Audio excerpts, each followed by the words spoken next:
بسم اللہ الرحمن الرحیم۔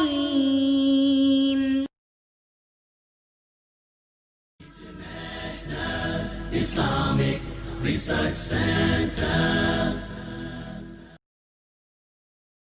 السلام علیکم ورحمۃ اللہ وبرکاتہ۔ صحیح مسلم شریف میں روایت موجود ہے، آپ علیہ الصلوۃ والسلام نے ارشاد فرمایا، اللہ رب العزت سے زیادہ غیرت مند کوئی نہیں، میرے اللہ رب العزت کو بھی غیرت آتی ہے۔ آپ علیہ الصلوۃ والسلام نے فرمایا، اللہ کو غیرت کب آتی ہے؟ صحیح البخاری شریف میں روایت نمبر 5223 ہے۔ آپ فرماتے ہیں، جب کوئی بندہ مومن وہ کام کرتا ہے جسے میرے اللہ نے حرام کر دیا ہے تو میرے اللہ کو بہت زیادہ اس پہ غیرت آتی ہے۔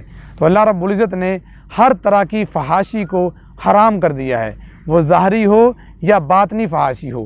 تو آئیے اپنے آپ کو اللہ رب العزت کی حرام کردہ چیزوں سے بچائیے، اللہ کی غیرت کو مت للکاریے۔